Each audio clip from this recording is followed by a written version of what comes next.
Ok, pessoal, bem-vindos à palestra sobre os calendários maias, que eu chamo de exóticos, diversos e precisos, né? Ah, os maias, vamos falar um pouco da localização deles, né? Os maias estão localizados até a data de hoje, os que sobraram da civilização, na península de Yucatán, no México. Ah, essa aqui que vocês estão vendo bem aí as imagens? Sim, ok. Então, a Yucatán é aqui a península e os maias ocupavam toda esta região aqui que eu estou assinalando, né? Que é atual México, Belize e redondezas por aqui. Guatemala também. Muito bem. É a região sudeste do México, a península que eu falei, Belize, Guatemala, Honduras e El Salvador. Portanto, eles tinham um maior território do que esse pessoal todo. Na linha do tempo da civilização maia, eles começaram, na realidade, no ano 1800 antes da Era Comum, quer dizer, antes de Cristo, né? Tem esse período pré-clássico, né? Eles têm, os historiadores gostam de classificar, ah, mas até o presente ainda existem remanescentes da civilização maia. Porém, teve um declínio muito grande com a chegada dos europeus, dos espanhóis, em 1760 aproximadamente. Surpreendentemente, praticamente sumiu a grande civilização maia. As características notáveis da civilização maia são na arquitetura e na engenharia. Eles têm cidades, templos e monumentos que existem até hoje, duram mais do que aqueles prédios lá no Rio de Janeiro. Eles tinham uma escrita muito elaborada, com hieróglifos complexos. Ah, Parece com os hieróglifos, lembra um pouco os hieróglifos do Antigo Egito, e pela escrita eles repassam conhecimento que até hoje nós temos sobre a civilização deles. Na arte, além da escrita, a escrita deles é uma arte, porque esses hieróglifos são muito bonitos e complexos na realidade, né? Então, na arte eles têm escrita, têm esculturas, têm pinturas também.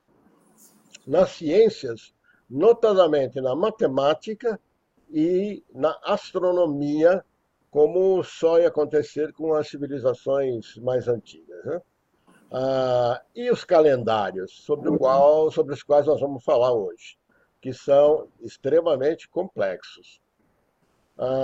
Aqui um exemplo da arquitetura e urbanismo. Isso aqui é a cidade de Palenque, que existe ainda hoje. Se vocês notarem a escadaria aqui, né, é uma arquitetura bastante elaborada, né? Aqui é uma outra visão da cidade de Palenque, não são só esses monumentos, mas existem em toda a volta.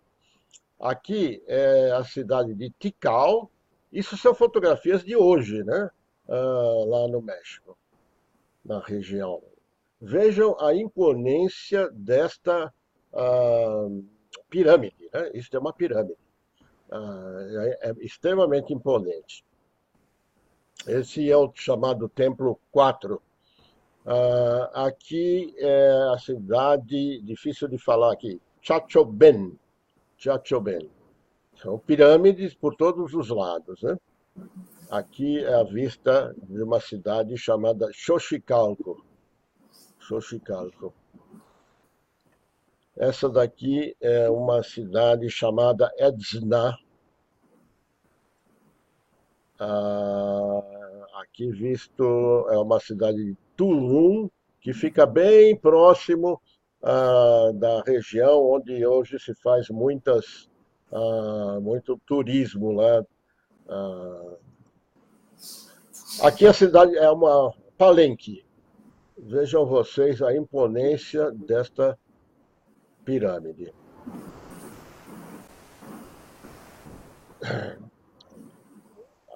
Aqui é uma a cidadezinha que tem, e esta aqui é a pirâmide de Chichen Itza, que é a mais badalada, digamos assim, visitada por todos. Aqui, nesta época, ainda podia-se subir até o topo da pirâmide. É uma escadaria extremamente estreita, mas muito interessante. Quando estive lá, eu consegui subir. Agora não sobe mais, agora não está vedada ao público.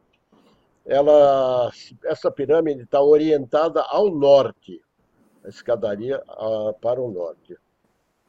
Interessante dela é que tem 91 degraus em cada uma das faces dessa pirâmide. Então, 91 vezes 4 são 364 degraus. É um número interessante, né? Porque somando a plataforma que tem no topo, dá 365. Pessoal, isso lembra alguma coisa?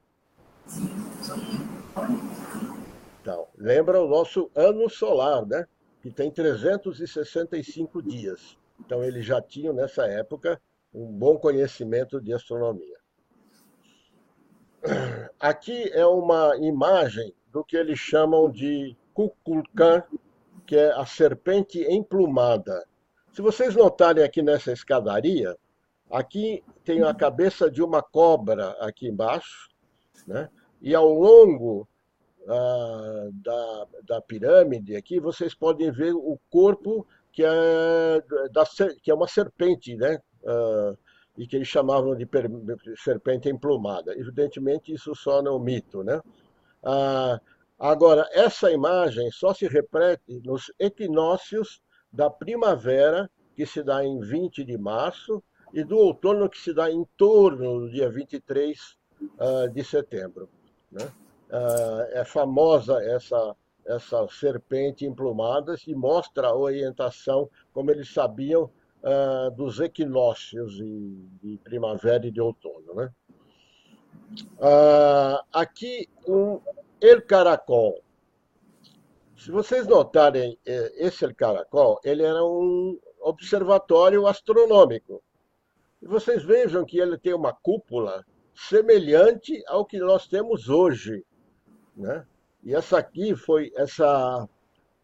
foi construído entre os anos 600 e 850 no ano pós-Cristo, né? Depois de Cristo. Aqui ele mostra umas orientações para o planeta Vênus, para a estrela Fomalhaut, para Pollux, a estrela Pollux. E isso aqui era por onde eles observavam, através dessas aberturas no observatório. Aqui na pintura e escultura, vejam vocês, isso é uma tumba real. É muito bem elaborada, com os desenhos internos, e são semelhantes aos desenhos que se encontram no Egito, né? Esta é uma escultura de um guerreiro, e notem a riqueza dos detalhes aqui nesta coisa. As pulseiras, os colares, a faca na cintura, o machado, enfim. Bastante elaborado sempre. Vejam aqui nas canelas. Muito bem. Aqui uma outra pintura que é um deus leopardo, né? Na realidade é uma escultura isto, né? E esta aqui é bem interessante, é o sarcófago do rei Kinich Janabi. Essa fica em Pacal de Palenque. Foi construído no ano 615 da Era Comum, depois de Cristo, né? Se vocês notarem aqui, vocês vejam que isso aqui parece um foguete, né? Olha aqui, ó, com um suposto astronauta, né, dentro desse foguete. Vejam aqui como lembra, né? Ele é bastante semelhante a um foguete. E há um monte de gente que acha que eram os deuses astronautas, lembram desse livro? Então, Enfim. Esta é uma outra escultura bastante detalhada. Eles tinham um nariz assim bastante evoluído, parecido com o meu. E a barriga idem, acho que eles tomavam muito chopp também, né? Olha que esta escultura, que lindo. Parece uma ave, né? Esse é o rei Knit. Muito bem.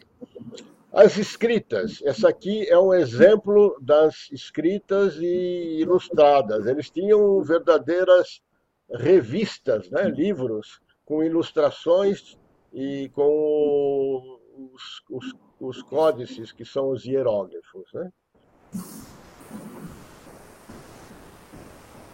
Aqui é um outro livro que sobrou deles, é o Códice de Paris. Este aqui é um almanaque astronômico com o zodíaco, com as constelações do zodíaco. As constelações deles não eram as mesmas que as nossas, porque as constelações são uma visão pessoal, né, dos astros que se liga como lembrando alguma coisa que se conhece aqui na Terra. Esse aqui é o outro códice mais elaborado e quase todos os códices foram destruídos pelos padres espanhóis porque não eram cristãos, né? E, enfim, foi uma judiação. Salvaram esses só quatro. Esses códices são conhecidos como Dresden, o Código de Paris. Dresden é o nome da cidade da Alemanha, né? Paris, Madrid e Cidade do México. Só quatro sobraram, mas o suficiente para fazer com que a gente conheça a história deles, né? Esse é o de Dresden, é o mais elaborado, o que sobrou mais elaborado, né? Muito bem. Na matemática, vamos falar um pouquinho do sistema de numeração decimal. Eu vou explicar o sistema que eles usavam, que não era o que a gente usa decimal.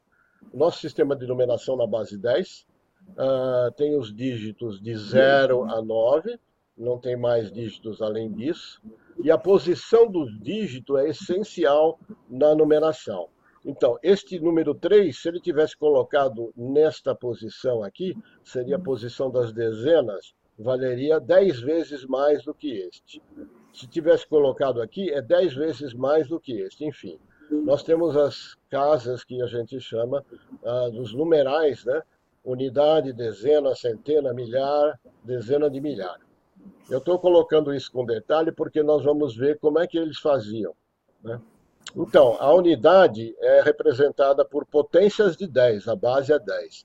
Então, potências de 10, 10 elevado a zero, a dezena para 10 elevado a 1, que é 10 mesmo, a centena, que é 10 elevado ao quadrado, que é 100, a milhar é 10 ao cubo, 1000, e a dezena de milhar, 10 à quarta, 10.000. Muito bem. Então, nós temos aqui a base e no expoente a posição que o número ocupa que o dígito ocupa no número total. Muito bem. E aí a gente faz as contas assim, 3 vezes 10 elevado a zero, que é o número 3 mesmo.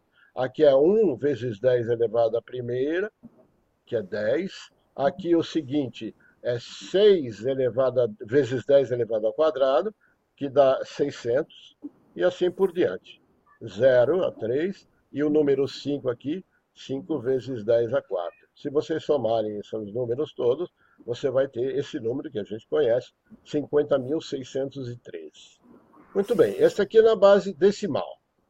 A etimologia do latim, o dígitos, quer dizer dedo, né? E essa base decimal começou a ser usada porque eles representam os 10 dedos das mãos. Ok? Por isso que começou-se a usar essa base 10. Existe o sistema de numeração binária, que é a base 2, que são só os dígitos 0 e 1, que já é conhecido de vocês. A posição é importante e os números, esse aqui seria um número, né? Esse número seria 1 vezes 2 elevado a zero, aqui é 2 elevado a um. Vejam, aqui nós temos a base e a posição. A base é 2 e a posição 0, 1, 2, 3, 4, 5 é em que esse número é representado ali. Então, para se saber o número, é o correspondente ao decimal, seria 1 vezes 2 elevado a zero, 0 vezes 2 elevado a 1, e assim por diante, para representar este número aqui em cima. Então, aqui é 2 elevado à quinta, esse aqui sempre é 0 e 1, né? A base é sempre a mesma e a posição é o expoente. Então, este número aqui representado, 1, 0, 1, 1, 0, 1, representa o número 45 na nossa base decimal. Tá? Aqui eu fiz uma conversão. Muito bem. Quem bolou esse sistema de numeração binária foi um inglês chamado George Boole, que viveu no século XIX. Essa álgebra, ele escreveu toda uma álgebra chamada álgebra booleana, né? Que são os fundamentos da nossa era da informação. Né? Todos os nossos computadores, comunicação, é tudo feito na base 2, porque é muito mais fácil você ter o estado de magnetismo entre 0 e 1, ou ligado ou desligado, ou branco ou preto, enfim, ou um pulso ou pulso nenhum, né, eletrônico. Enfim, é por isso que a base 2 é importante.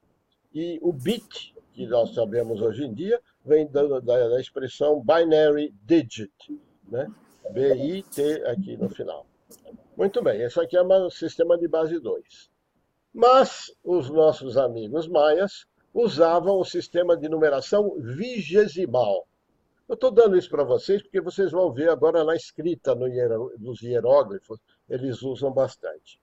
Na base 20, os dígitos eles representavam por pedrinhas e gravetos a numeração, porque eles não escreviam tudo lá. Então, o número 1 seria uma pedrinha somente. O número 2, 2 pedrinhas. O número 3, 3 pedrinhas. O número 4, evidente, você adivinhou, 4 pedrinhas. O número 5, eles recolhiam essas 4 pedrinhas e colocavam um graveto. Um graveto. Número 5. O número 6 é um graveto e uma pedrinha. Número 7 com 2 pedrinhas. Número 8 e número 9, o graveto com 4 pedrinhas. Ou seja, 5 e 4 dariam 9. Tá? Você adivinhou, o número 10 são 2 gravetos. Número 11, 12, 13, acrescentando pedrinhas. O número 15, 3 gravetos. E aí chegava ao número 16, 17, 18, 19. Então, eles tinham do 0 ao 19. O 0, eles representavam por uma concha do mar, uma concha vazia. Né? E vejam vocês, hoje a gente reconhece o número 0 como um conjunto vazio. Né? Eles já tinham essa noção. Muito bem. Eles basearam o número 20, se basearam nos 20 dedos das mãos e dos pés. Vejam que faz todo sentido, né? O sistema de numeração deles. Os números eram representados assim na vertical. Vejam vocês, este número aqui, olha, nós temos 2 gravetinhos, portanto 10, e 4 pedrinhas. 10 com 4, número 14, esse aqui. E isso aqui é 20 vezes 10, 20 elevado a 0. Né? Porque essa aqui é a primeira posição. Né? Essa aqui é a segunda posição, que é 5, com mais 2 pedrinhas, 7. Aqui uma pedrinha só é 1, aqui é o número 0 e aqui é o número 3. Né? A base e o expoente. Então, aqui nesse aqui, dá 14 vezes 10 a 20. Desculpa, 14 vezes 20 elevado a 0. Aqui é 7 vezes 20 elevado a 1. Aqui é 1 vezes 20 elevado a 2. Aqui é 0 vezes 20 elevado à terceira. E aqui é 3 vezes 20 elevado à quarta. Portanto, esse número seria representado, olha, 14 mais 140, que é 7 vezes elevado a 20. Aqui é 20 ao quadrado, portanto, é 1 vezes 20 ao quadrado, 20 ao quadrado dá 400, né? Aqui é 0 vezes 20 elevado à terceira potência, que é 8.000, e aqui é 3 vezes 20 elevado à quarta potência, que é 160.000. Aqui nós temos os produtos, e a soma desses números aqui, no nosso sistema decimal, é 480.554. Então vejam vocês que somente com 1, 2, 3, 4, 5 dígitos, eles representavam o número 480.554. Ou seja, com 5 dígitos, ele representava um número bem maior que na nossa base decimal. Muito bem, essas aqui são datas numéricas no código de Dresden. Vejam vocês as pedrinhas e os gravetinhos aqui representados numa pedra, né? E nós temos, além dos números, eles faziam glifos, né? Que são os hieróglifos. Então, o número 0, eles representavam desta forma, com esta caretinha aqui, era tudo máscaras, né? Eles podiam também representar, ao invés dessas pedrinhas e gravetinhos e a concha vazia, eles representavam também pelos glifos, né? Que eram na escrita. Então, já vê que complica bastante a história, né? Os maias já usavam numerais no ano 1000 antes da Era Comum, ou seja, no ano 1000 antes de Cristo, né? E eles acrescentaram o símbolo para o 0 por volta no ano 350 depois de Cristo, 350 da Era Comum. É a primeira vez usada em todo o mundo, antes mesmo dos europeus usarem o 0. Vejam vocês como a matemática deles era evoluída. O sistema de numeração é de posição, evidentemente. Muito bem, vamos falar um pouco dos calendários. Para que se usam os calendários? Para organizar o tempo, particularmente os dias, né? E com as finalidades sociais, eu te encontro sexta-feira ao meio-dia, né? Finalidades religiosas, as datas que eles comemoravam, e as finalidades comerciais, eu vou te pagar no fim do mês. Administrativas, evidentemente, quando é que vai ficar pronta a obra, e praticamente todas as civilizações têm usado calendários, e praticamente todos os calendários têm origem na astronomia, né? A origem. O dia, o mês, o ano, enfim, é tudo baseado na astronomia. O mais antigo calendário foi na Suméria, no século 21 antes da Era Comum, antes de Cristo. O nome calendário vem da palavra calendas, que era o primeiro dia de cada mês romano, quando ocorria a lua nova, né? Essa é a etimologia. Então, o mês romano inicialmente tinha cerca de 28 dias, que é o tempo, é o ciclo da lua, né? As fases da lua. Muito bem. Os maias não tinham um calendário único, mas eles tinham diversos referentes a ciclos diferentes, né? Ciclos distintos. Os 3 principais eram entrelaçados entre si e usados simultaneamente. Não era para os dias não era um calendário só, eram 2. Um calendário chamado Tolkien, que era um calendário sagrado. Um calendário chamado Raab, que é um calendário solar, né? Baseado no ciclo solar, no ano, na realidade, né? Nosso. E tem um calendário de longa duração, e nós vamos ver os 3 aqui hoje. Eles tinham muitos mais, mas nós vamos ficar só nesses 3 que são os principais.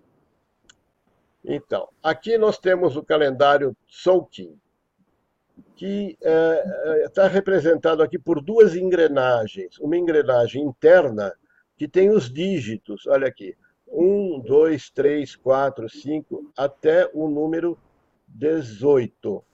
18 aqui, olha, dois gavetinhos e três. Interessante. Tem alguma coisa errada aqui. Ah, isso aqui deveria ser 18. Aqui está marcando 13 só. Não, desculpa. Esses aqui são os números dos dias. Tá certo. Os números dos dias. São 13 dias que é representado nesta engrenagem, essa roda dentada interna. Na roda externa, né, são representados os meses do ano, e aí são representados por glifos. Para nós parece tudo igual, mas vocês vão notar existem diferenças entre cada glifo, né? E eles são bem determinados. E essa roda aqui, à medida que vai girando, gira a roda externa também. Portanto, esse ano, este calendário, marcava 260 dias somente, né? Não é o nosso ano solar, né? Esse era usado em cerimônias e profecias, baseado no período da gestação humana e na colheita do milho, né? Que são os 260 dias lá. E era usado para predição se o dia era adequado para atividades específicas. Ou seja, era praticamente uma astrologia este calendário, né? O calendário Tzolk'in tem 20 glifos. Aqui está representado o número sequencial de 1 a 10, de 11 a 20.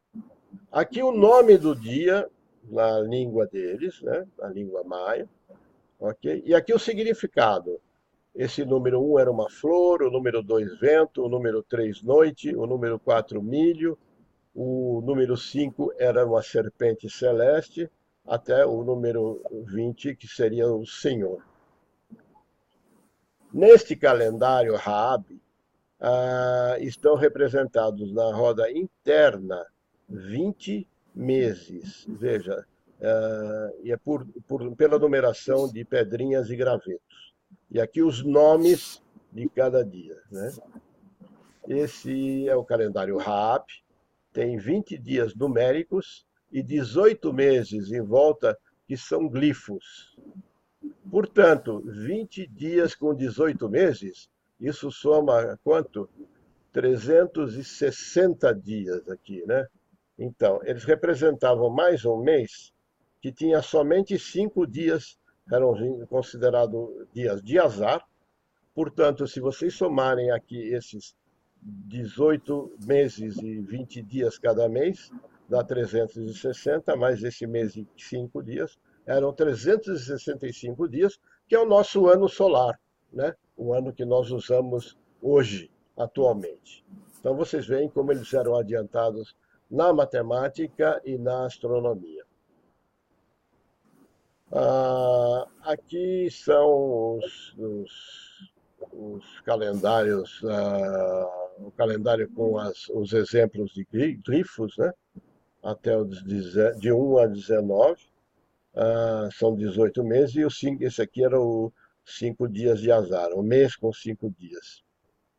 Muito bem. Este vídeo aqui mostra o entrelaçamento neste calendário Raab.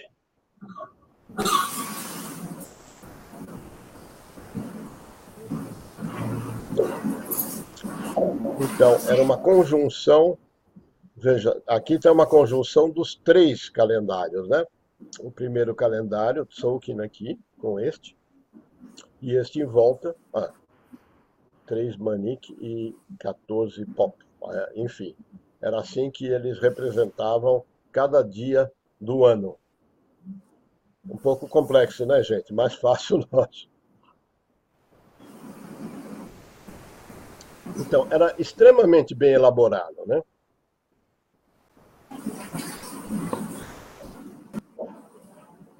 Muito bem. Nem o sistema Tzolk'in, nem o Raab numeravam os anos. Quer dizer, o Raab era um ano total, mas não tinha uma contagem dos anos, né? Eles combinavam os dois, né? O Tolkien e o Raab à direita, né? E as datas, essas coincidências dos glifos aqui, só se repetiam após 52 anos. Esse aqui é um chamado ciclo calendárico. É um ciclo de 52 anos. Muito bem. Aqui é a conjunção deles, para mostrar para vocês. Esses 52 anos era suficiente para identificar uma data para a maior parte das pessoas, visto que naquela época a expectativa de vida era menor do que 52 anos, né? Eu já teria ido faz tempo. O ciclo era equivalente ao nosso século, né? O ciclo maia de 52 anos, esse ciclo calendárico, equivalia ao nosso século, né? O nosso século tem 100 anos, o deles teria 52 só. Ao final do ciclo, eles extinguiam as fogueiras, varriam as casas, jogavam as estátuas na água e as pessoas subiam nos montes para observar as estrelas. Vocês veem a paixão que eles tinham na época pelo céu. Um prisioneiro era sacrificado, o seu coração extraído e era fincada uma tocha no peito dele. Quer dizer, eles tinham o seu lado sádico também, né? E aí seguia muita festa, né? Com em todas essas cidades que eles tinham. Muito bem. Vamos falar agora do calendário de longa duração. Um exemplo de um dia nesse calendário de longa duração é este número aqui, 13.0.4.16.9. Né? Só que aqui eu estou representando, evidentemente, no nosso ciclo, com números decimais. Né? O primeiro dígito aqui significava a unidade, o segundo a dezena, o terceiro a centena e o quarto a dezena de milhar. Esses eram os nomes que eles tinham. Kim, Uinal, Tum, Katum e Baktum. Eram assim que eram chamados esses dígitos. O Kim valia um Kim só, o Uinal valia 20 Kins. Lembra que nós estamos na base vigesimal, né? Um Uinal valia 20 Kim. Mas o Tum não valia 20 Uinal, valia somente 18. Por quê? Pelo produto aqui, né? 18 vezes 20, para completar um ano, né? Aqui dá 360 e com mais uma aqui dá 360. Aqui, desculpa, ele tinha outro número aqui para representar 365, que era o mês de 5 dias. O Catum vale 20 tuns e o Bactum vale 20 catuns. Vocês vejam que é a base vigesimal, só que aqui, nesse terceiro, o tum vale somente 18 uinal.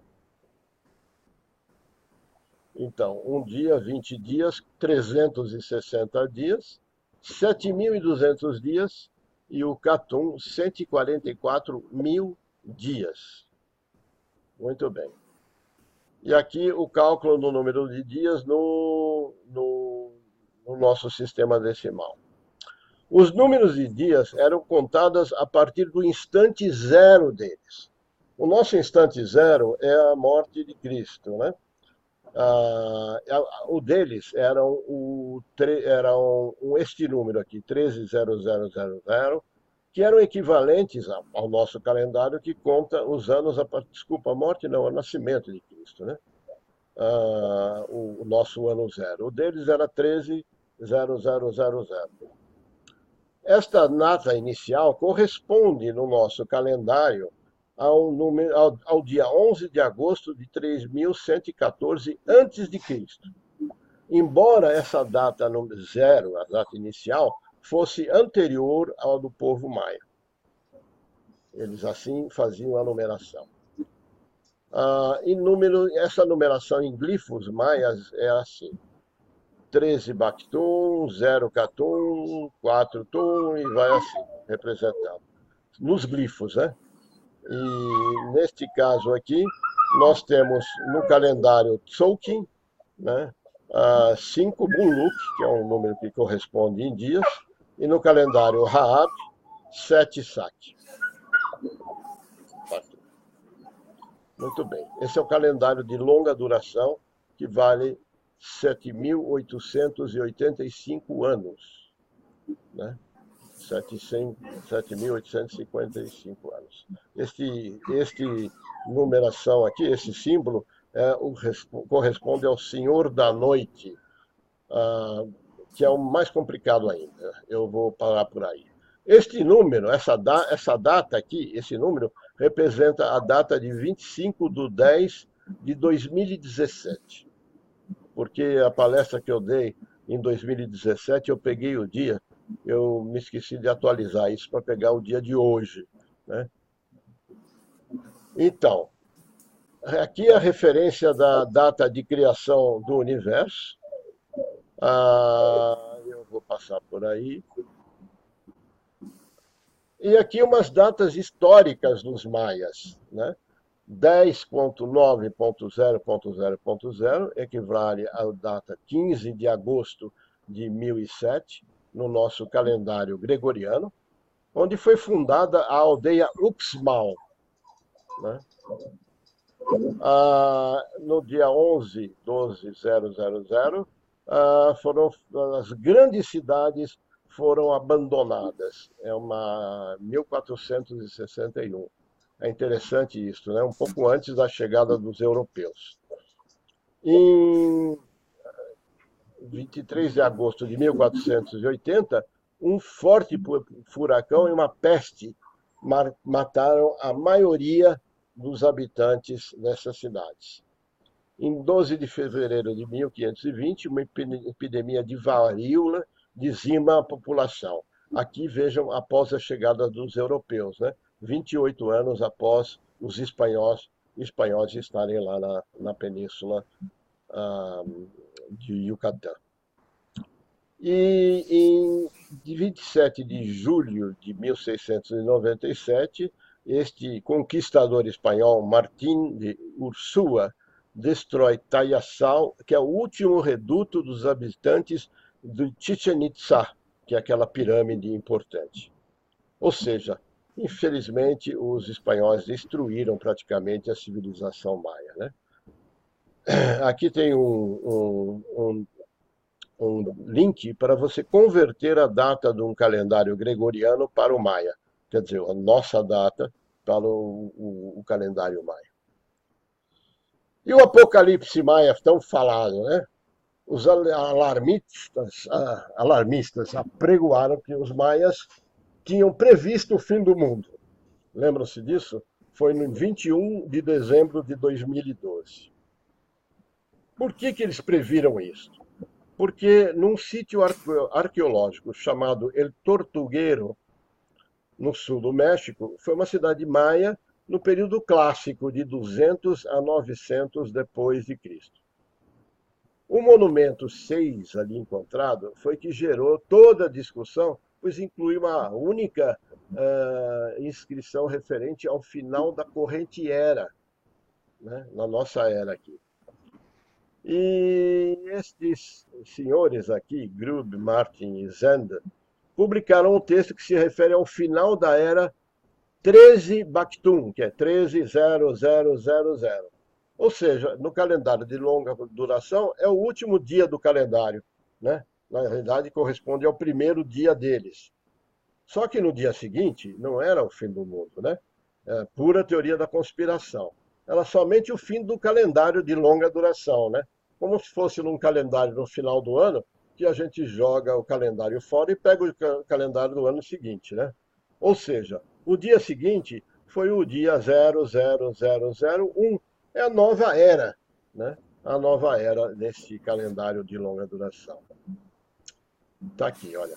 Então, aqui seria 21 de dezembro, 13.0000. e o 22 de dezembro de 2012, nossa, era 00001. E foi o que aconteceu, né? Acabou a era, mas não teve o apocalipse, né? E finalmente foi revelado o mistério do calendário maia.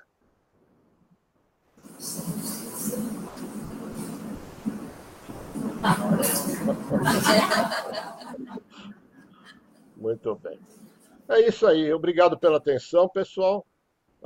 Aqui está meu endereço no Facebook, se vocês quiserem acompanhar.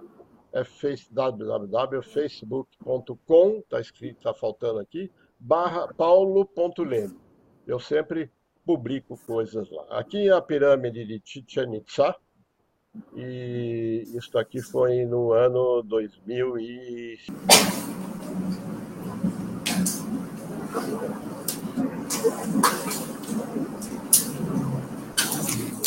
Alguma pergunta, pessoal?